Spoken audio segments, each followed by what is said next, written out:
Lucy says hi. I'm gonna let her out real quick. All right, hi guys. I can't believe you clicked on this video. I'm so grateful if you are still interested, still subscribed. I have not given you guys any Mediterranean diet recipes for like 3 months now. This vlog, I thought it was interesting. I thought there was some value to it. I filmed it almost 2 months ago, put it together for you guys. Hopefully it's enjoyable, you like it. I have another video already being edited, so I'm gonna stay consistent, kind of explaining what's happened and why I'm not doing recipe videos and the future on recipe videos. So I'll be sharing that in the next video, but thank you so much for already clicking on this video.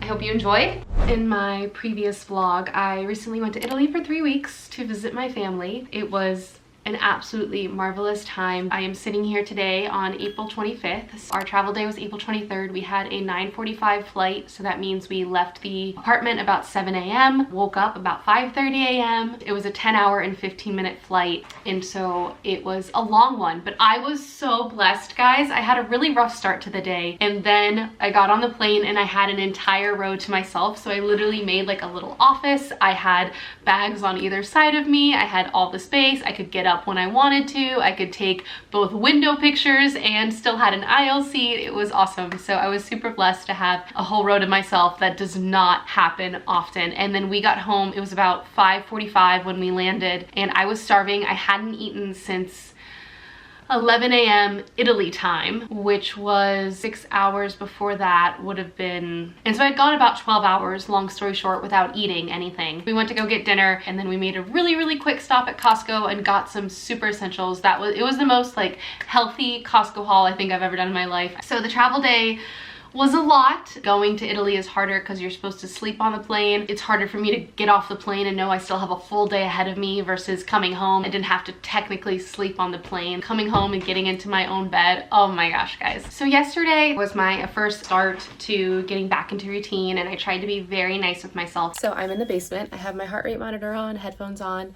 Yes, the self-tanner is insane right now. We're not going to talk about it. It's going to come off after I shower, after I cycle. Let's ignore the boxes as well. We moved in a year ago, and we've kind of just thrown a handful of boxes down here that we haven't addressed yet. That's what basements are for, right? I did do a lot of Pilates workouts while I was in Rome, but this is my first workout back after 3.5 weeks now. I don't really think I gained weight while I was there, and I don't think I lost my muscle after 3 weeks. So I just want to remind you that if you are traveling this summer, do not be afraid to miss some workouts. I really recommend daily movement. I mean, you guys saw I was getting 20,000 steps some days 10,000, some days no thousands of steps, really just a few steps. But for the most part, I was taking steps while I was there, which is what we know is so big and important. Natural movement is king. I survived going 3.5 weeks without a workout. Mentally, I missed it. That therapy that working out gives me, and I'm just so excited to hop back in. I spent the entire morning yesterday editing my Italy video, minus having breakfast. I was so grateful that I meal prepped some protein banana bread before I left. And so I pulled that out of the freezer on Wednesday night when I got home. And so yesterday I had my very classic cottage cheese, like fruit. I love using frozen mixed berries because when you defrost them, they release a little bit of the juice.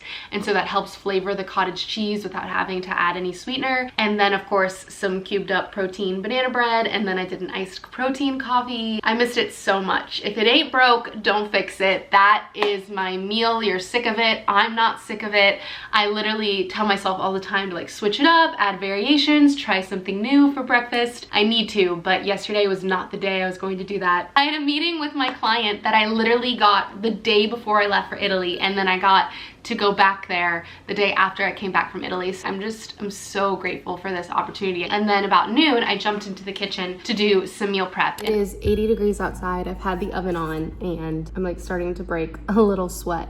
So we're gonna go through this really quickly because I'm hungry and tired and it's just been a day. So this meal prep was 100% what I had in my fridge coming back from a 3-week trip in Italy. I started off with I need something for breakfast. These are protein strawberry peanut butter crispy bars. I use my favorite protein powder from Sprout Living, and they're gonna be so delicious for a quick morning breakfast because my routine is I usually get up with a cup of coffee, have a little tiny bite to eat before I go to the gym, and then have my real breakfast after the gym. And then I made gremolata because I had this 2 bunches of parsley that lasted 3 weeks in the fridge. It was a miracle. And something so popular is called gremolata, which is usually just garlic, lemon zest, and herbs. But of course, I added pistachios, za'atar, and Aleppo pepper flakes. So it's great on top of things, but it's also great to flavor things. And it lasts a while in the fridge if you keep it like in an airtight container. But what came to mind is I had this ground turkey that I picked up from Costco. We did a super basic Costco run. I totally forgot to film the cart, but we literally just got produce. So we got veggies and fruit, chicken, turkey, and cottage cheese. That's literally all we got at Costco last night. And so I had this ground turkey. I had literally the most minuscule amount of feta left over. So I was able to clean that out of the fridge. Guys, I am like a wizard at using up scraps. So I had peppers and I wanted to create a fun dish. I've never made stuffed peppers before, and I don't even know if these classify as stuffed peppers, but I liked the idea of cutting them in half, and I didn't want to overcook them because I love a little bit of texture in my pepper. I did this little minuscule amount of feta, and then I added it to the ground spiced turkey that I had cooked off, and then I added sun-dried tomatoes and a bunch of this gremolata. So it was super easy. Just cook off the turkey with all the spices. I did smoked paprika, cumin, coriander, sumac, lots of salt, cardamom, add some chunks of feta, add the sliced sun-dried tomatoes. I used up all the sun-dried tomatoes, and then add in a bunch of gremolata. Super simple. Stuff these peppers that I kind of pre-roasted. I did about 10 minutes, 15 minutes of them roasting on one side, and then I flipped them over, stuffed them, and roasted them. And I wanted to add just a little bit of cheese on top. I think these turned out absolutely delicious. I always like to get a little saucy action going, and I was really craving tzatziki because it's so hot, and I wanted something cool and refreshing, and I just was so obsessed with that green yogurt sauce that I made right before I left. But we didn't have any other herbs. The only herbs we had are parsley, and I didn't want to go get anything, but we had a bunch of ginger, and we had this one super shriveled up hard lime that I popped in the microwave for 10 seconds to try to warm it up and release any juices. There was like barely any juice in it, but I got the zest from it and then just used the juice of a lemon, and I grated a bunch of ginger, added some Greek yogurt, a little bit of vinegar. I was too lazy to grate the cucumbers, so I thinly sliced them, and then it's kind of inspired by tzatziki, but it's also inspired by this kind of sour cream, vinegar, cucumber salad that my family like sometimes makes over the summer that I don't like because I don't like sour cream, but I like the idea of it as like something cooling, refreshing. So I'm really excited about this dish. And then lastly, I made some what I hope are going to be soft, pillowy, chewy, delicious tahini almond cookies. You guys know me, I always prep a dessert. I need desserts. And so I'm super excited to try these. They seem soft and chewy. Should we do a little bit of, yeah, they're like super pillowy. They look amazing. Oh my gosh, I'm so excited. When I left for Italy, I was crying a lot. And I'm a crier, and I'm proud to be a crier, and I own that I cry, but I was crying a little too much for a healthy amount that is allowed for crying. And this is my little come to Jesus moment that I had is at 28 years old, my entire 20s, I felt like I've been running out of time. And I know that's crazy, and I know it's silly, and you're gonna tell me that's not true, but my entire 20s, I feel like I've been running out of time. And now at 28, I can't even express to you the amount of burning kind of chest pains I get when I close my eyes at night and realize like, oh my gosh, my life's kind of slipping away, and that's very scary. I've been so scared of not being enough in life, of not having enough to show, of not being successful enough. My entire 20s I have spent trying to be enough.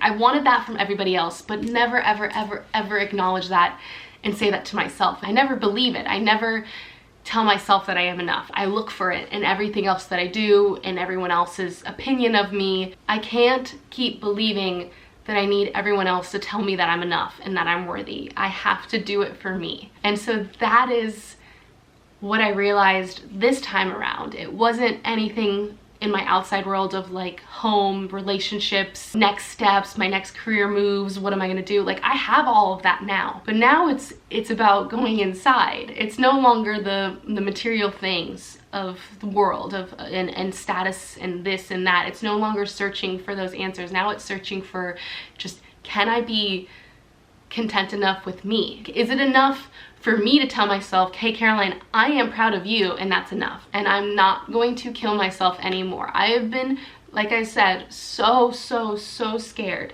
of running out of time that I tell you I work 70 hours a week in different forms and fashions. As I sit here today, I have 4 jobs.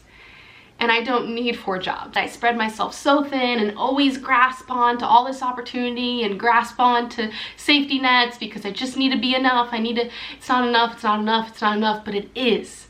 I ran myself into the ground so much so that I don't have any hobbies. I don't do anything but consume social media, feel like absolute and then I go work until I'm exhausted and then I don't sleep at night. That is my life. I consume social media and it makes me feel horrible. I work and never feel like it's good enough and then I can't sleep. That has been my life for the few months leading up to leaving for Italy. And let me tell you, that is not the Mediterranean lifestyle. I just have this imposter syndrome where I feel like I always need to have so much on my plate or else I'm never enough, but that's not true. And I want to remember what it's like to be passionate and not have an outcome. Like, I want a hobby, I want a crafting hobby that it's okay that I'm not good at, that I have to learn and practice, that I don't monetize off of. So many of my friends and my cousin, they crochet, and I'm like, oh, I wish I could create something. I've been looking at maybe making bracelets, or I'm not good at painting, but I've always loved paintings. Looked into pottery classes. I want to start crafting so badly, but my first thought is, well, that's not gonna make you any money, Caroline, so why are you gonna spend hours crafting? I need to stop thinking that way. I overwork myself, and I need to find something going on in my city. I need to create something. I need to go to an event. I need to go check out a new opening of anything. I know that something's always happening, and what better time than late spring to start saying, I'm gonna do the work to go out there and live somehow, even if I have to spend a little money, which you don't always have to do that, though it's really hard these days to not leave your house and not spend $100 at least. But I wanna go out and just live a little more, get out of my comfort zones. At the end of the week, I'm always like, no, I shouldn't go because it's gonna cost money and time and I could do work instead. And it's just BS, Caroline. I wanna go out there and make more memories in life. If I look back and see that I spent 90% of my weeks working during my 20s, you could have gone out there and could have done more and gone out and lived more. So thank you for allowing me to do this little chit chat, but that sums it up of just my thoughts and feelings and conclusions after my Italy trip. And now that I'm back home in my routine, yesterday, what else did I do? I took Lucy for a walk after I did all that meal prep and cleaned up after the meal prep. I also did a little bit more unpacking. I'm not fully unpacked yet, but I'm pretty much unpacked. I have a shift at 2 p.m. It's 1:14, so I need to run through this super quickly, but I wanted to go over everything that I got in Italy and Mallorca, do a little haul because I'm really happy. I love a lot of the things that I got. So first things first, I'm gonna talk about skincare because I don't have either of those things with me. I always love to get skincare in Italy that are the European brands because they are cheaper. So I got the Cicaplast, is that what it's called? Balm cream from La Roche-Posay because I broke out in a really bad rash on my face and neck while I was there. We had so many problems while I was in Italy. I had a huge rash, I got sick, I lost something really important, but I'm never gonna talk about that because it's really embarrassing. And so I just hit a lot of issues, but maybe it's what I needed to happen to me. I needed a really thick cream that was fragrance free to really help with this rash that I had on my face and my neck, and it helped so much. And so I got that. I was running out of sunscreen, and so I got what everyone has always recommended. So far, I really love the texture. It's a really milky consistency, so I love those two pharmacy products that I picked up. Of course, I had to go to Mango. You guys know I love Mango so much. I did not buy a lot. Your girlfriend spent money in other places, so I couldn't do a big Mango haul. And honestly, they didn't have a ton of stuff, but I got this really fun basic tee.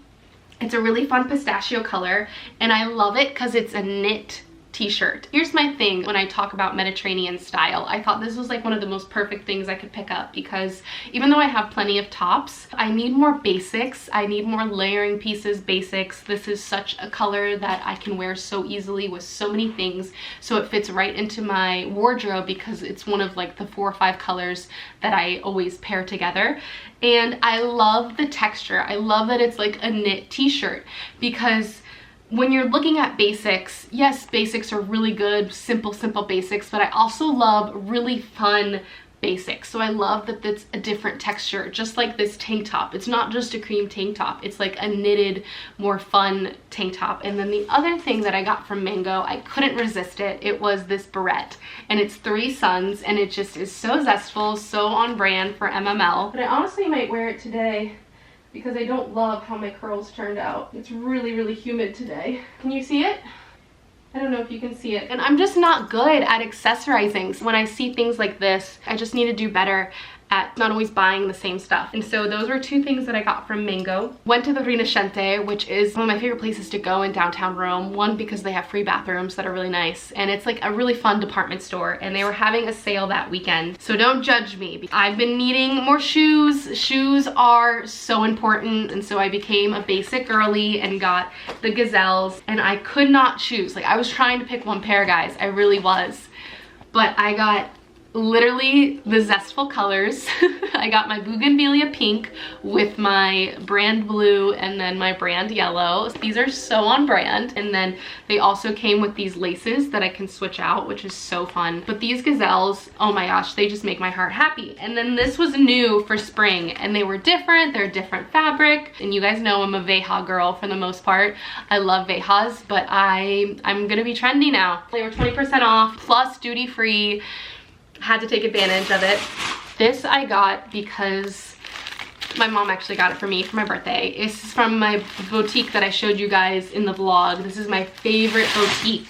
It's right next to the Rinascente, which is a little bit ways down from the Spanish Steps. I wanted to get something different than dresses. I always gravitate towards dresses. I told you guys when I was packing for Italy how much I've been really loving sets lately, because you can mix and match and they just add so much variety to your wardrobe more than dresses, and you just look a little more put together and stylish. And these linen pants, so high quality. So this falls like right below the knees. I really need to get them not only hemmed, but I'm also going to take out the pocket, because I hate that you can see the pocket through the linen. I don't like that look, so I probably will take out the pocket, and I really need to get them hemmed, because yes, they would look great with heels, but I will not wear them enough if I have to wear them with heels, because I don't wear heels at all. And then it also came with this matching blouse. Wearing this with jeans, wearing this with over a bathing suit, like this is just so me, and I'm just so excited to wear this set this summer. I try to be really good at describing fashion, but I don't really know how to describe, like,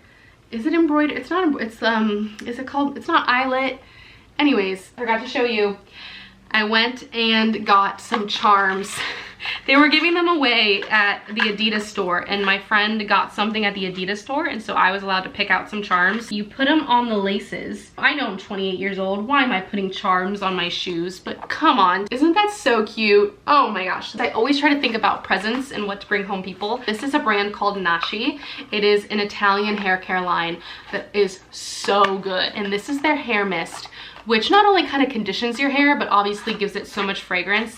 And this smell it smells so creamy and ambery, and it's perfect. I get so many compliments every time I wear it. So I feel like this hair mist, it's not that expensive, and it's just such a perfect gift. And then my mom loves this brand. She loves like rose anything. So I got her the Argan Oil Bloom fragrance for Mother's Day.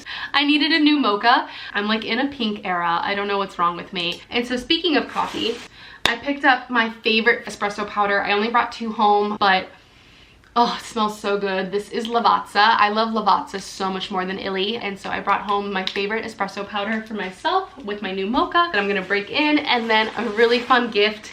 If you're ever in Rome, it's so famous. It's called Sant'Eustachio. It's the best coffee shop in Rome, in my opinion. It's super famous. It's by the Pantheon. I like the original one better than the newer one. I got some coffee beans to also give as a gift. Something really easy to bring home. It's really special. And yes, they're not technically from Italy, but this cafe is so famous. And so you're supporting the cafe. There's only 2 in Rome, and you're getting some really good coffee, and it makes your luggage smell so good. Oh, and my grandma's oregano, which I hope I don't get flagged for, because I know what it looks like. I use it so much. It's so good. So I brought home some dried oregano from my nonna, which was lovely. And now we're gonna move really quickly into what I got in Mallorca. In Mallorca, I could have done so much better. I should have brought home, but I didn't really want to. I could have got Iberico ham. Is so good, but it's so much better than prosciutto, and that's coming from an Italian who loves prosciutto. They're known for Iberico, they're known for saffron and like chili powder, so like those would have been really good to bring home. So I didn't technically bring home the most like authentic touristy things, but this was everywhere that we went in Mallorca, which is called Fête a Soler, and Soler is where we stayed in Mallorca, and it's where we went to that Eco Vinyasa where they had oranges. And I've had Flor de Sal, that's how it's said in, I think, Spanish, Flor de Sal, which is Flor de Sal, which is a very nice nice, delicious finishing salt from France. And I've had it in so many different ways with herbs, dried flowers like lavender. I have a lemon one that I got in Sicily, but this one was orange, and oranges were just in full bloom in Mallorca. So I got the orange Fleur de Sel salt, which is the most random thing I think I could have brought home. Speaking of salt, my mom got another one. This one is so cool. It comes with a little salt dish. I love everything yellow and orange because it just reminds me of all the lemons and oranges that were growing in Mallorca. So I got this fun little salt dish, and then we're probably gonna gift this away. But this one was the lemon and lavender salt. This one was so good. This is a different brand that was in Solaire on like the shopping street. Something I always get for myself is something useful or like ceramic-y, but I really couldn't find any like hand-painted ceramics in Mallorca. I was really struggling. I do not buy just anything when I'm traveling. I want to buy handmade from where I am. And the best I could find, which was actually good, I've been wanting one of these for so long. They're so popular on Anthropology. They're called like the juice glasses. I got two because I can use them for different things. So on brand, it's my blue and yellow, of course. Handmade in Mallorca. This one has a little bit more orange tones to it, which I love because again, anything orange will remind me of all the oranges. And I just think this will be so great to do iced coffees, make some iced matchas over the summer. There's so many uses for them. I could also get like little wooden lids to go on top. And then the last thing is in Solaire, we met these people that make handmade jewelry. They use all real stones, real pearls. They make them on the spot. It was such a beautiful experience. They actually custom made this one because it was in silver, and I asked for the gold detailing. And this bracelet has some freshwater pearls on there. So this is just such a great memory because not only did we like meet the owners and have the conversation with them, we actually got to watch them make it, and it's just supporting this couple who live in Solaire and make this jewelry by hand. Again, like I am so picky with who I support and what things I bring home and what memories I have to last me a lifetime of the places that I went. I love my mom's bracelet. It's so pretty. It's like such a multicolored, if you can see it, I don't know, it has like pink, green, so many pretty tones. That's it. That's pretty much all I have up here. I have a few more things to show you. Wait till you see the olive oil that we brought home. It's insane. But anyways, that's the little haul recap. I cannot thank you enough for your support. Like, I know I say that in every video and I don't say it lightly, and I know it's repetitive, but I really do mean it. More is coming very soon. I don't want to do too much talking without providing and, you know, showing you guys. Thank you again so much for watching, for still supporting me through the ups and downs and the inconsistency that's clearly happened. Thank you. I really hope you enjoyed, and until next time, I hope you create a very zestful day. Ciao.